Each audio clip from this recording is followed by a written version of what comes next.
तो लोजपा के जितने कार्यकर्ता हैं वो साथ दे रहे हैं राकेश रोशन। इसलिए हम इस चर्चा में ये बात कह रहे हैं कि अभिषेक झा की स्थिति अच्छी नहीं है।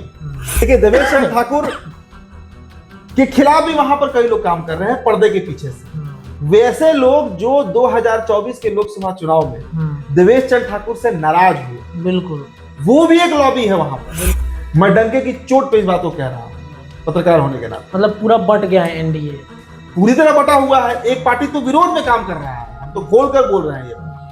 अब चिराग इसमें है कि नहीं वो हम नहीं जानते हैं, लेकिन लोजपा के कार्यकर्ताओं पर राकेश रोशन की इतनी पकड़ है। सबसे बड़े जो वोटर वर्ग हैं तिरहुत स्नातक क्षेत्र में वो राजपूत हैं, वो राजपूत हैं। लेकिन वहां पे पिछले 3 टर्म से लगातार एक ब्राह्मण बन रहा है।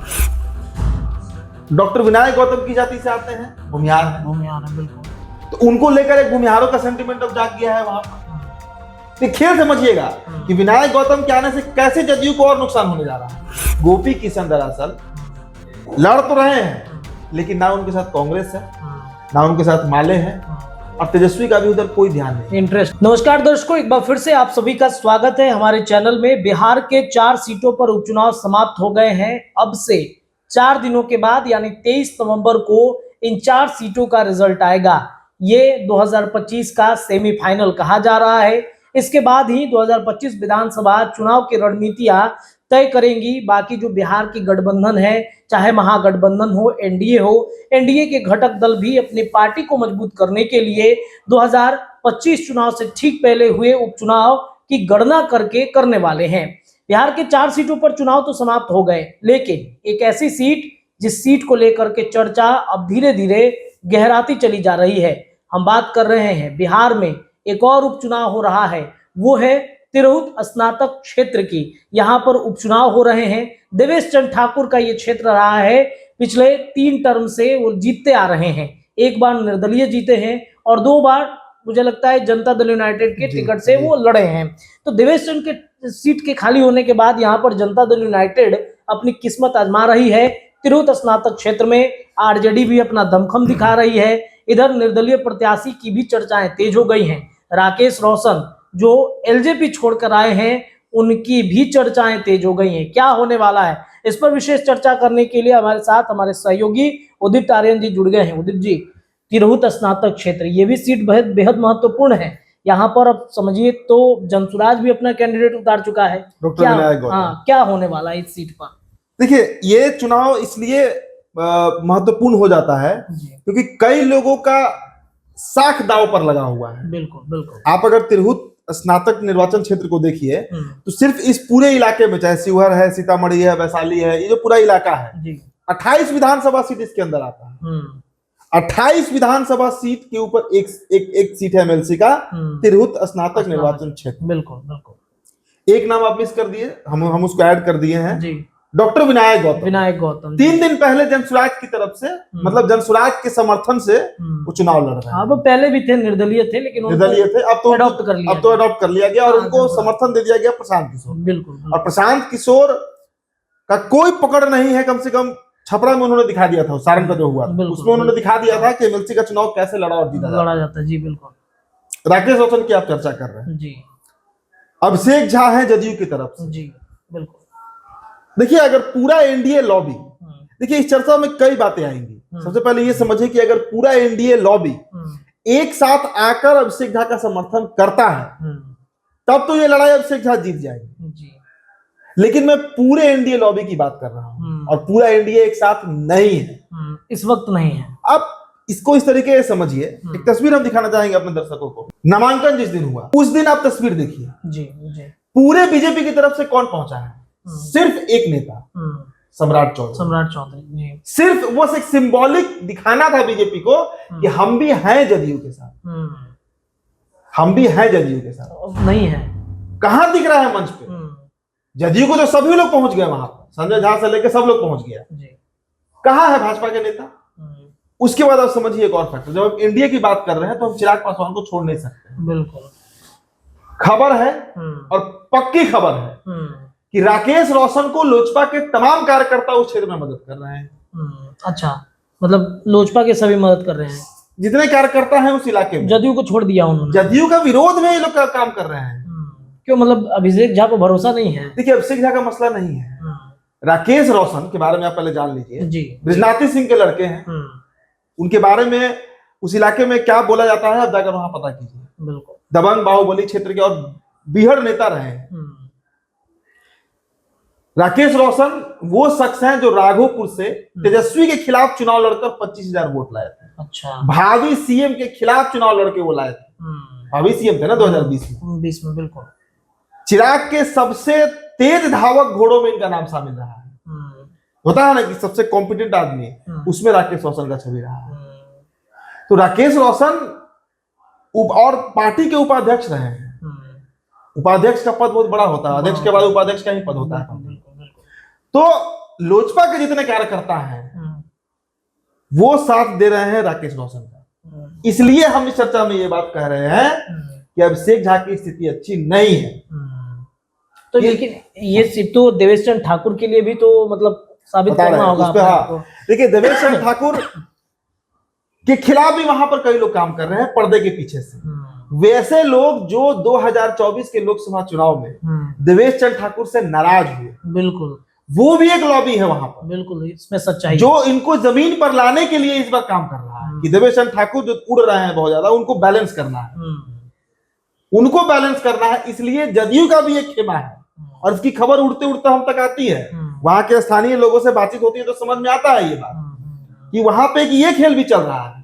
तो जदयू की स्थिति वहां पर, वास्तविक स्थिति अगर पूछिए तो मैं दावे के साथ कह सकता हूं कि जदयू का कोई भी नेता, हालांकि पूरा जदयू लगा हुआ है उसमें, लेकिन फलाफल ये नहीं है कि कोई जदयू का नेता ये दावा कर दे कि वहां से अभिषेक झा जो है वो विनिंग पोजीशन में। मैं डंके की चोट पे इस बात को कह रहा हूं पत्रकार होने के नाते। मतलब पूरा बट गया है एनडीए, पूरी तरह बटा हुआ है। एक पार्टी तो विरोध में काम कर रहा है, हम तो खोल कर बोल रहे हैं ये बात। अब चिराग इसमें है कि नहीं वो हम नहीं जानते हैं, लेकिन लोजपा के कार्यकर्ताओं पर राकेश रोशन की इतनी पकड़ है कि वो आज राकेश रोशन के साथ काम। राकेश रोशन ने तो प्रेस कॉन्फ्रेंस में कहा भी कि चिराग भैया के आशीर्वाद हमेशा मेरे साथ और बिहार फर्स्ट, बिहारी फर्स्ट को लेकर हम आगे बढ़ रहे हैं। ये बात भी वो कहे। बिल्कुल बिल्कुल, आप थे उस प्रेस कॉन्फ्रेंस में मेरे साथ? हम नहीं थे, हम बैठे हुए सुन रहे थे ये बात। दूसरी बात समझिए, डॉक्टर विनायक गौतम रघुनाथ पांडे के पोते हैं। उस इलाका पे उनका कितना उनके दादा का पकड़ रहा है ये भी किसी से छिपा नहीं। और भूमिहार जाति से आते हैं, और जाति की चर्चा हम इसलिए कर रहे हैं क्योंकि जाति एक ऐसी है चीज है जो बिहार से जाती नहीं, जाएगा भी नहीं, खत्म भी नहीं होगा। अब हालांकि देखिए एमएलसी के चुनाव में हम बहुत नहीं कह सकते हैं कि जाति काम करता है, जाति काम नहीं करता, लेकिन बिहार में करता है। हाँ, यहाँ पर थोड़ा सा काउंट होता है। अब समझिए इस बात, सबसे बड़े जो वोटर वर्ग हैं तिरहुत स्नातक क्षेत्र में वो राजपूत हैं, वो राजपूत है। लेकिन वहां पे पिछले 3 टर्म से लगातार एक ब्राह्मण बन रहा है। बिल्कुल। डॉक्टर विनायक गौतम की जाति से आते हैं, भूमिहार है बिल्कुल। तो उनको लेकर एक भूमिहारों का सेंटिमेंट अब जाग गया है वहां पर। खेल समझिएगा कि विनायक गौतम के आने से कैसे जदयू को और नुकसान होने जा रहा है। आरजेडी को नुकसान नहीं है, जदयू को नुकसान है। भूमिहार लॉबी जो है अब उसका भी नजर है कि हम ये सीट निकाल लें, हमारा व्यक्ति बन जाए। डॉक्टर विनायक गौतम शिक्षित हैं, पढ़े लिखे हैं, बहुत बड़े परिवार से आते हैं, एक लंबी विरासत है उनके साथ। बिल्कुल। तो भूमिहार वोटर्स अगर चले जाते हैं उनके साथ, ये नुकसान किसको होगा?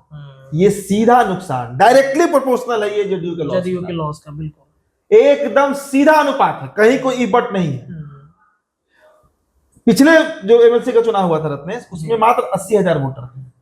इस बार वो संख्या बढ़कर 1,58,000 हो चुका है, लगभग दोगुना हो चुका है।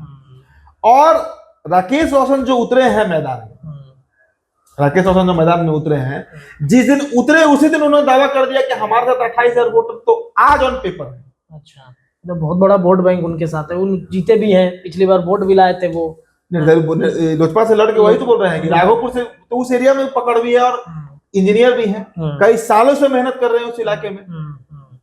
तो वहां का लड़ाई मैदान पूरी तरह सजा हुआ है उस महायुद्ध के लिए। और आप कह रहे हैं 4 सीटों का उपचुनाव जो हुआ, इसका तो रिजल्ट 2-3 दिन में आ जाएगा, पिक्चर क्लियर हो जाएगा 23 तारीख को। लेकिन ये एमएलसी का जो चुनाव है ये बहुत कुछ क्लियर कर देगा। अगर आप एक सवाल आप ये भी आपका हो सकता है रत्नेश की मजबूत कौन है? बिल्कुल चतुष्कोणीय लड़ाई है वहां। चार तरफ लड़ाई दिख रहा है। चारों में मजबूत कौन एक तरफ गोपी किशन है आरजेडी के प्रत्याशी। अब महागठबंधन का आप खेल समझ लीजिए। मैं गोपी किशन पर ज्यादातर चर्चा क्यों नहीं कर रहा हूँ। गोपी किशन दरअसल लड़ तो रहे हैं, लेकिन ना उनके साथ कांग्रेस है, ना उनके साथ माले हैं, और तेजस्वी का भी उधर कोई ध्यान नहीं, इंटरेस्ट है ही नहीं। इंटरेस्ट कहाँ दिख रहा है। चर्चा तो बीच में ये भी थी कि राकेश रोशन को तेजस्वी लड़ाना चाह रहे हैं, बातचीत भी हो गई थी बंद कमरे में। अच्छा। लेकिन राकेश रोशन तैयार नहीं हुए, उनको निर्दलीय लड़ना था। अब जो भी कारण हो सकता है कि चिराग पासवान से कुछ जो भी हो कारण, उस पर हम क्यों जाएंगे, विवाद हो जाएगा, फिर विवाद हो जाएगा बिना मतलब उस पर क्यों हम लोग जाएंगे। लेकिन ये आप मानकर चलिए कि तेजस्वी एक मजबूत प्रत्याशी खोज रहे थे, और इसीलिए हम बार बार गोपी किशन पर चर्चा नहीं कर रहे हैं। गोपी किशन तो उदित जी बहुत दिन से गायब भी थे, प्रचार प्रसार कर भी नहीं रहे थे, और अभी भी कहाँ दिख रहे हैं, अभी भी नहीं दिख रहे हैं। ग्राउंड पे कहाँ दिख रहे हैं, ग्राउंड पे वहां पे काम करते हुए यही लोग दिख रहे हैं। चाहे अभिषेक झा दिख रहे हैं, अभिषेक झा भी मेहनत कर रहे हैं, जी हम इस बात से इनकार नहीं करेंगे। बड़े शिक्षाविद हैं, बहुत बड़ा कोचिंग भी है उनका पटना में, और हर तरीके से पढ़े लिखे एनआईटी से पास आउट है, शिक्षित व्यक्ति है, लड़ना चाहिए उनको चुनाव। लेकिन राकेश रोशन निर्दलीय जो उतरे मैदान में, उस दिन के बाद से उनका हालत खराब हो गया अभिषेक झा। उस दिन के बाद से तो कौन इसमें जीत रहा है? देखिए, ये तो कहना बहुत अतिशयोक्ति हो जाएगा अभी कौन जीत रहा है। रण सजा हुआ है, लेकिन इस बात से हम कतई इनकार नहीं कर सकते हैं रत्ने कि राकेश रोशन एक बहुत टफ फाइट दे दिए हैं वहां, बहुत टफ फाइट। और विनायक गौतम के उतरने के बाद जदयू का पलड़ा और कमजोर हो गया। जदयू को सेटबैक लगा था राकेश रोशन से, लेकिन डॉक्टर विनायक गौतम की उतर जाने से, और प्रशांत किशोर को भी आप अंडरएस्टिमेट मत कीजिए, लगता है कि उनको अंडरएस्टिमेट करना चाहिए नहीं, क्योंकि आपने ही चर्चा की सारण निर्वाचन क्षेत्र में दिखा चुके हैं, ताकत दिखा वो अपना पावर जो उनका है प्रॉवेस उन्होंने प्रूव किया है, कर दिया है। उनका एक एमएलसी है, आज उनका एमएलसी है। अभी ही जो चर्चा है कि 4 सीट पर उपचुनाव हुआ, उसमें 3 सीट ऐसा है जहां पर वो 20,000 प्लस वोट ला रहे हैं। जी जी जी। तो पहली बार उतर कर 20,000 प्लस वोट ला देना भी एनडीए के लिए टेंशन का बात है, बिल्कुल राजद के लिए टेंशन का बात है। बेलागंज में भूमिहारों का वोट काट लिए, वो मुसलमानों का वोट काट लिए वो। तरारी में उसी तरह खेल हो गया, किरण सिंह जो लड़ी वहां चुनाव, तो उनको कम आंकना हमारी गलती होगी, हमारी नासमझी होगी अगर हम प्रशांत किशोर को कम आंक रहे हैं। प्रशांत किशोर जिस तरह सारण में खेल किए एमएलसी चुनाव में, उसी तरह डॉक्टर विनायक गौतम को उतारकर वो यहाँ पर भी खेल करेंगे। जीतेंगे नहीं जीतेंगे हमको नहीं पता, जीतने का चांस तो मुझे पर्सनली कम लगता है, लेकिन वो फायदा राकेश रोशन को जरूर दे जाएंगे। तो कमजोर कौन पड़ा फिर? एनडीए। तो उनका तो यही ना है कि एनडीए या अराजक, दोनों में से किसी एक को नुकसान पहुंचे। तो इसमें एक सवाल बनता है कि क्या जनता दल यूनाइटेड को हराने के लिए बीजेपी भी पर्दे के पीछे कुछ रच रहा है? क्या चिराग पासवान को समर्थन मिल रहा है? देखिए, बीजेपी कोई खेल रच रहा है कि नहीं रच रहा है, इस पर तो हम नहीं कह सकते कि इंटरेस्ट नहीं है ना उस सीट पर। हाँ, लेकिन समर्थन नहीं कर रहा है, ये पक्के तौर पर हम कह सकते हैं जी। लेकिन दो तरीके से चीज को देखना होता है, एक होता है अपोज करना, खिलाफत करना, विद्रोह करना, और एक होता है समर्थन नहीं देना।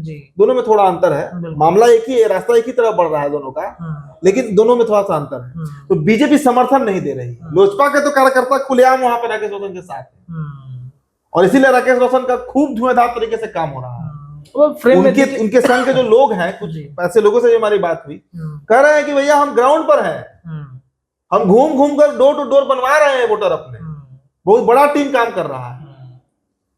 इसलिए अभी देखिए, हार जीत के बारे में अभी कुछ भी कहना बहुत जल्दबाजी हो जाएगा। 7-8 दिन रुकिए, 5 दिसंबर को वोटिंग है, 9 तारीख को काउंटिंग है। दिसंबर फर्स्ट वीक में वोटिंग से कुछ दिन पहले, तो 2-3 दिन पहले शायद हम लोग को पता लगने लगे कि कौन आगे है कौन पीछे है, लेकिन अभी तो नहीं कहा जा सकता है। लेकिन जदयू टेंशन में जरूर है। एक और बात है ना इसमें कि जनता दल यूनाइटेड के वैसे कैंडिडेट जो वहां पर लोकसभा लड़ना चाहते थे, वो भी पीछे से समर्थन चिराग को कर दिए। वही तो हम कह रहे हैं कि देवेश चंद्र ठाकुर को भी पर कतरने के लिए भी कई लोग पर्दे के पीछे से काम कर रहे हैं। जनता दल यूनाइटेड के लोग ही बहुत खिलाफत में हैं। बिल्कुल सच्चाई। बहुत लोग, बहुत कार्यकर्ता ऐसे हैं जो नाराज है देवेश चंद्र ठाकुर से, वो लोग भी मदद कर रहे हैं निर्दलीय। इसी चाणक्य होटल में एक बैठक बुलाई गई थी, जिसमें कई जो वहाँ पिछड़ा के नेता थे, देवेश चंद्र ठाकुर के खिलाफ मीटिंग बुलाया। वो कहा जाएगा वो गुस्सा, वो गुस्सा इसी चुनाव में निकलने वाला। चलिए देखिए, तिरहुत स्नातक क्षेत्र की चर्चा कर रहे थे, और तिरहुत की लड़ाई जो है वो काफी कांटे की लड़ाई बनती चली जा रही है। और तब से, जब से निर्दलीय प्रत्याशी के रूप में राकेश रोशन वहां पर उतर गए हैं, जनसुराज एक बड़ा फैक्टर बनेगा इस चुनाव में भी। अचानक से जनसुराज ने 4 सीटों पर हुए उपचुनाव के बाद तिरहुत स्नातक उपचुनाव में भी अपना कैंडिडेट उतारा, तो जनता दल यूनाइटेड की चिंताएं बढ़ गई हैं। अभिषेक झा पिछले कई महीनों से लगातार उस क्षेत्र में लगे हुए हैं। एक दाव जो है देवेश चंद्र ठाकुर का, उनका भी कहीं ना कहीं फंसा हुआ है। क्या होता है ये दिसंबर में पता चलेगा चुनाव की प्रक्रिया जब शुरू होगी, एक आध हफ्ते में माहौल वहां पर तैयार होगा, उस पर हम लगातार विश्लेषण करते रहेंगे। फिलहाल के लिए इतना ही। जुड़े रहिए अपने चैनल के साथ, अपनी राय कमेंट में रखिए। बहुत बहुत धन्यवाद।